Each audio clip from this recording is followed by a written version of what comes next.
విధంగా వేయాలి, ఏమేమి ఉండాలనేది. ఎందుకంటే చాలా సార్లు ఓట్లు ప్రతి ఒక్కరు అంటే చాలా మంది ఓటు హక్కును వినియోగించుకున్నప్పటికీ మళ్ళీ వాళ్ళకి డౌట్ రావడం జరుగుతుంది.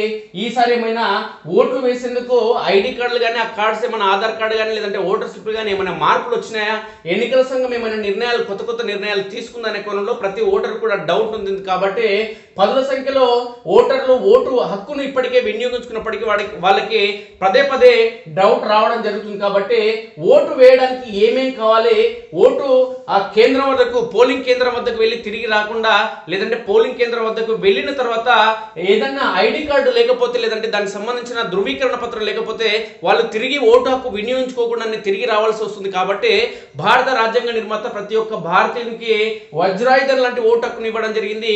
ప్రజాప్రతినిధుల్ని ఎంపిక చేసుకుని ప్రజాస్వామ్యాన్ని పరీక్షించేందుకు ప్రతి ఒక్క భారతీయునికి పేద ధనిక కుల మత ప్రాంత వర్గ విభేదాలు లేకుండా ప్రతి ఒక్కరికి కూడా ఒకే రకంగా ప్రతి ఒక్కరికి ఒకే ఒక్క ఓటు హక్కు ఇవ్వడం కల్పించడం జరిగింది భారత రాజ్యాంగ నిర్మాత డాక్టర్ బిఆర్ అంబేద్కర్.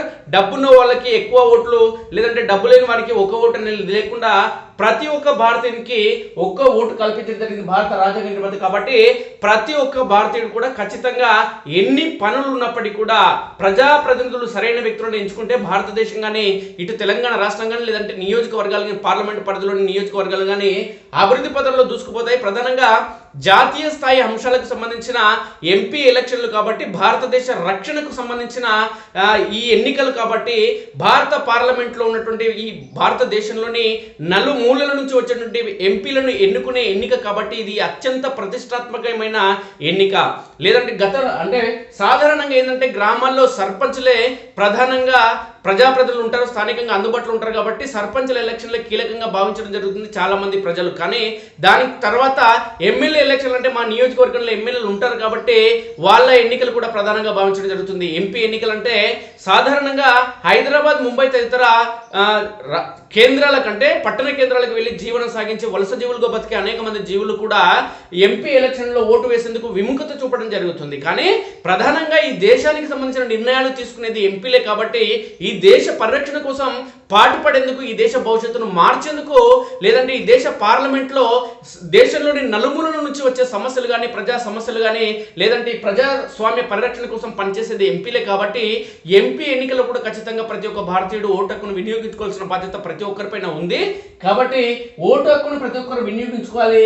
అయితే పోలింగ్ కేంద్రానికి వెళ్ళి తిరిగి రాకుండా అక్కడ ఏం సమస్యలు ఉంటాయి లేదంటే ఖచ్చితంగా పోలింగ్ కేంద్రం వద్దకు వెళ్ళి తిరిగి రాకుండా ఓటు హక్కును వినియోగించుకునేందుకు ఏమేం కావాలి ప్రతి ఓటర్ కనే కోణంలో ఒకసారి మనం గమనిస్తే, ఓటేద్దాం రండి, ఓటరు గుర్తింపు కార్డు తప్పనిసరి కాదు, ప్రత్యామ్నాయ ఫోటో గుర్తింపు కార్డులు ఉంటే ఖచ్చితంగా ఓటేయొచ్చు, ఎపిక్ కార్డులో స్వల్ప తేడాలున్నా పర్వాలేదు, ఎపిక్ తో గుర్తింపు ధృవీకరణ కాకుంటే ప్రత్యామ్నాయ గుర్తింపు మాత్రం తప్పనిసరి, ఓటర్ ఇన్ఫర్మేషన్ స్లిప్ ను గుర్తింపుగా పరిగణించరు స్పష్టం చేస్తున్న ఈసీ మార్గదర్శకాలు.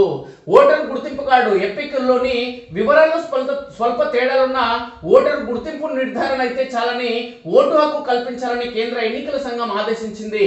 వేరే నియోజకవర్గానికి సంబంధించిన ఎలక్ట్రోనల్ రిజిస్ట్రేషన్ ఆఫీసర్ ఈఆర్ఓ జారీ చేసిన ఓటర్ గుర్తింపు కార్డును గుర్తింపునకు ఆధారంగా చూపి మరో నియోజకవర్గం పరిధిలోని పోలింగ్ కేంద్రంలో ఉన్న ఓటు హక్కును వినియోగించుకోవచ్చని స్పష్టం చేసింది. అయితే ఆ పోలింగ్ కేంద్రం ఓటర్ల జాబితాలో పేరు ఉంటేనే సదుపాయం కల్పిస్తామని పేర్కొంది. ఓటర్ గుర్తింపు నిర్ధారణకు ఇటీవల కొత్త మార్గదర్శకాలను జారీ చేయడం జరిగింది. ఎపిక్ లోపాలుంటే వేరే గుర్తింపు కార్డు తప్పనిసరి. ఓటర్ గుర్తింపు కార్డులో ఫోటోలు తారుమారు కావడం, ఇతర లోపాలతో ఓటర్ గుర్తింపు ధృవీకరణ సాధ్యం కానప్పుడు కేంద్ర ఎన్నికల సంఘం నిర్దేశించిన జాబితాలోని ప్రత్యామ్నాయ ఫోటో గుర్తింపు పత్రాల్లో కింద జాబితాలో చూడవచ్చు. ఏదైనా ఒకదాని ఆధారంగా చూపాల్సి ఉంటుంది. ఈసీ స్పష్టం చేసింది. ప్రధాన భారత ఓటర్లు తమ పాస్పోర్ట్ను తప్పనిసరిగా చూపాల్సి ఉంటుందని తెలిపింది. అయితే పోలింగ్ ఇన్ఫర్మేషన్ స్లిప్లు ఓటర్ గుర్తింపుగా పరిగణించలేమని స్పష్టం చేస్తుంది. ఓటర్ గుర్తింపు కార్డు లేని పక్షంలో ఉన్న గుర్తింపు ధృవీకరణ సాధ్యం కాని పక్షంలో పోలింగ్ రోజు ఈ కింది జాబితాలోని ప్రత్యామ్నాయ ఫోటో ధృవీకరణ పత్రాలను తీసుకొస్తే ఓటు హక్కు కల్పించాలని ఎన్నికల సంఘం ఆదేశించడం జరిగింది.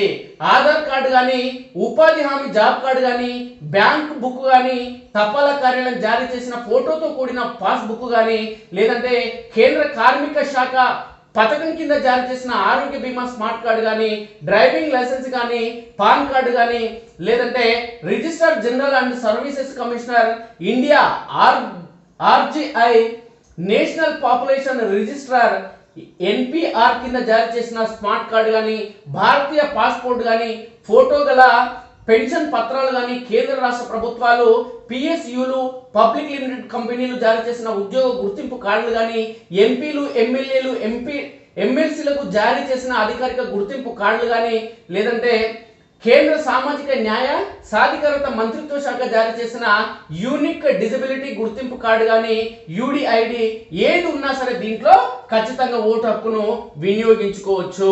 ఇక ఓటరు జాబితాలో పేరు తొలగించిన ఓటు వేయవచ్చు. అన్ని పోలింగ్ కేంద్రాల వారీగా ప్రత్యేకంగా అబ్సెంటీ షిఫ్టెడ్ ఏఎస్డి ఓటర్ల జాబితాను రూపొందించి సంబంధిత పోలింగ్ కేంద్రం ప్రిసైడింగ్ అధికారికి అందజేస్తారు. ఓటు వేసేందుకు పోలింగ్ కేంద్రానికి వచ్చే వ్యక్తి పేరు ఓటరు జాబితాలో లేకుంటే ఆ వ్యక్తి పేరును ఏఎస్డి ఓటర్ల జాబితాలో వెతకాల్సి ఉంటుంది.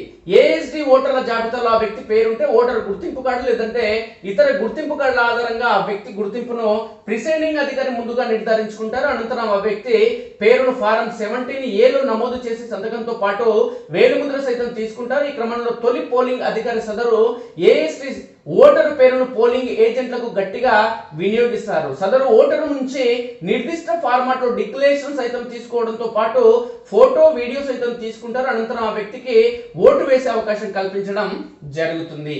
ఛాలెంజ్ ఓటును ఒకసారి మనం గమనిస్తే ఛాలెంజ్ ఓటు అంటే ఏంటి? ఓటేసేందుకు వచ్చిన వ్యక్తి గుర్తింపును అభ్యర్థుల పోలింగ్ ఏజెంట్లు ₹2 చెల్లించి సవాలు చేయవచ్చు. ఓటరు గుర్తింపును నిర్ధారించడానికి ప్రిసైడింగ్ అధికారి విచారణ జరుపుతారు. ఓటరు గుర్తింపు నిర్ధారణ జరిగితే ఓటేసేందుకు అవకాశం కల్పిస్తారు. దొంగ ఓటరు నిర్ధారణ అయితే సదరు వ్యక్తిని ప్రిసైడింగ్ అధికారి పోలీసులకు అప్పగించి రాతపూర్వకంగా ఫిర్యాదు చేయాల్సి ఉంటుంది. ఓటర్ హెల్ప్ లైన్ యాప్ తో ఎన్నో సదుపాయాలు.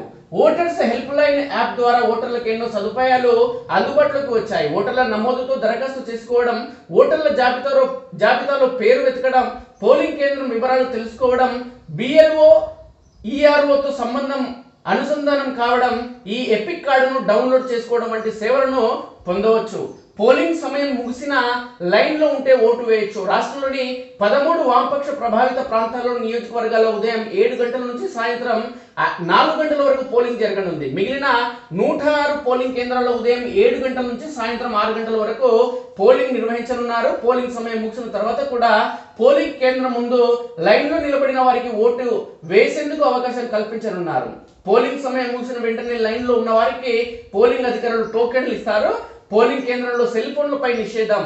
పోలింగ్ కేంద్రంలో మొబైల్ ఫోన్లు, కార్డ్లెస్ ఫోన్లు, వైర్లెస్ సెట్లతో ప్రవేశంపై నిషేధం ఉంది. పోలింగ్ కేంద్రానికి చుట్టూ 100 మీటర్ల పరిసరాల పరిధిలో ఇలాంటి పరికరాలు తీసుకువెళ్ళకూడదు. పోలింగ్ బూత్ లో ఓటు వేస్తూ సెల్ఫీలు తీసుకోవడానికి సైతం వీలు లేదు. కేవలం ఎన్నికల పరిశీలకులు, సూక్ష్మ పరిశీలకులు, ప్రిసైడింగ్ అధికారులు, భద్రతా అధికారులు మాత్రమే ఎన్నికల కేంద్రంలో మొబైల్ ఫోన్స్ తీసుకోవచ్చు. అయితే వాటిని సైలెంట్ మోడ్ లో ఉంచాల్సిందే. ఇక మీ ఓటును వేరే వాళ్ళు వేసేసారా? అయితే టెండర్ ఓటు వేయవచ్చు. ఎన్నికల్లో ఓటేసేందుకు పోలింగ్ కేంద్రానికి వెళ్ళేసరికి మీ ఓటు వేరే వాళ్ళు వేసేసారా? అయితే దిగులు పడాల్సిన అవసరం లేదు. మీకు టెండర్ ఓటు వేసే హక్కును ఎన్నికల సంఘం కల్పించింది. ఎలక్ట్రానిక్ ఓటింగ్ మెషిన్ ఈవీఎం ద్వారా కాకుండా పేపర్ బ్యాలెట్ ద్వారా ఓటేసే అవకాశం కల్పిస్తారు. టెండర్ బ్యాలెట్ ఓటర్ల వివరాలను ప్రిసైడింగ్ అధికారులు ఫారం 17 రికార్డ్ చేస్తారు. ఈ ఫారంలోని 5వ కాలంలో ఓటర్ సంతకం వేలిముద్ర తీసుకున్న తర్వాత వారికి బ్యాలెట్ పత్రాన్ని అందజేస్తారు. ప్రత్యేక ఓటింగ్ కంపార్ట్మెంట్ లోకి ఓటర్ బ్యాలెట్ పత్రాన్ని తీసుకువెళ్లి తాము ఓటు వేయదలిచిన అభ్యర్థికి చెందిన ఎన్నికల గుర్తుపై స్వస్తిక్ ముద్రను వేయాల్సి ఉంటుంది. ఓటు ఎవరికి వేశారో బయటికి కనబడిన విధంగా బ్యాలెట్ పత్రాన్ని మడిచి కంపార్ట్మెంట్ బయటికి వచ్చి ప్రిసైడింగ్ అధికారికి అందజేయాలి. ఈ బ్యాలెట్ పత్రాన్ని టెండర్ వేగా ప్రిసైడింగ్ అధికారి మార్క్ చేసి ప్రత్యేక ఎన్వలప్ లో వేరుగా ఉంచుతారు. జాబితాలో పేరు ఉందా లేదా ఎలా తెలుసుకోవాలని ఒకసారి మనం గమనిస్తే ఎన్నికల సంఘం వెబ్సైట్ https electoralsearch.eci.gov.in కి లాగిన్ కావాలి. మీ వివరాలు, ఓటర్ గుర్తింపు కార్డు, ఎపిక్ మొబైల్ నెంబర్ ఆధారంగా జాబితాలో పేరు సెర్చ్ చేయడానికి ఈ పోర్టల్ అవకాశం కల్పిస్తుంది.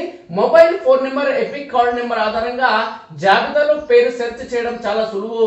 గతంలో ఆన్లైన్ ద్వారా రిజిస్ట్రేషన్ చేసుకున్న వారు మాత్రమే మొబైల్ ఫోన్ నెంబర్ ఆధారంగా పేరును సెర్చ్ చేసుకునేందుకు వీలుంటుంది.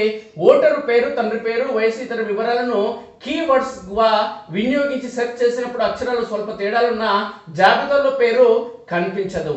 ఓటర్ హెల్ప్ లైన్ 1950కి కాల్ చేసి తెలుసుకోవచ్చు మీ ఏరియా ఎస్టీడీ కోడ్ ముందు యాడ్ చేసి. ఇక 1950 నెంబర్కి మీ ఎపిక్ నెంబర్ను SMS చేసి తెలుసుకోవచ్చు. SMS format ECI epic number మధ్య స్పేస్ ఉండాలి. ఇక పోలింగ్ కేంద్రం ఎక్కడ ఉందో ఎలా తెలుసుకోవాలి? రాష్ట్రంలోని ఓటర్లందరికీ ఎన్నికల సంఘం ఈ ఫోటో ఓటర్ ఇన్ఫర్మేషన్ స్లిప్లను జారీ చేసింది. ఈ ఓటర్ స్లిప్ల వెనుక భాగంలో తొలిసారిగా పోలింగ్ కేంద్రం రూట్ మ్యాప్ ను రూపొందించింది. ఈ రూట్ మ్యాప్ తో సులువుగా పోలింగ్ కేంద్రానికి చేరుకోవచ్చు. అనుచితంగా ప్రవర్తిస్తే పోలింగ్ బూత్ నుంచి గెంటివేతే, పోలింగ్ సమయంలో పోలింగ్ కేంద్రంలో అనుచితంగా ప్రవర్తించిన లేదా చట్టపర ఆజ్ఞలను పాటించడంలో విఫలమైన వ్యక్తులను ప్రిసైడింగ్ అధికారి బయటకు పంపించవచ్చని కేంద్ర ఎన్నికల సంఘం స్పష్టం చేసింది.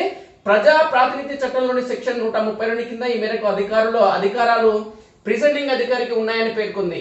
మద్యం సేవించి పోలింగ్ కేంద్రానికి వచ్చే వ్యక్తుల ఓటు హక్కును నిరాకరించడం సాధ్యం కాదని అధికారులు అంటున్నారు. మద్యం లేదా మానసిక ద్రవ్యాల మత్తులో విచక్షణ కోల్పోయి పోలింగ్ కేంద్రంలో ఓటింగ్ ప్రక్రియకు ఆటంకం కలిగించే వ్యక్తులను మాత్రం పోలీసుల సాయంతో బయటకు పంపించేందుకు నిబంధనలు అనుమతిస్తాయని అధికార వర్గాలు పేర్కొనడం జరుగుతుంది. 13న వేతనంతో కూడిన సెలవు ఇవ్వడం జరుగుతుందని కొన్ని ఎన్నికల అధికారులు పేర్కొనడం జరుగుతుంది. కాబట్టి ఓటు వేసేందుకు మేము ఏం కావాలి, మీకు ఓటు వేయాలనుకుంటే ఏమేమి డౌట్లు ఉన్నాయని సంపూర్ణ సమాచారం మీకు ఇవ్వడం జరిగింది మిత్రులారా.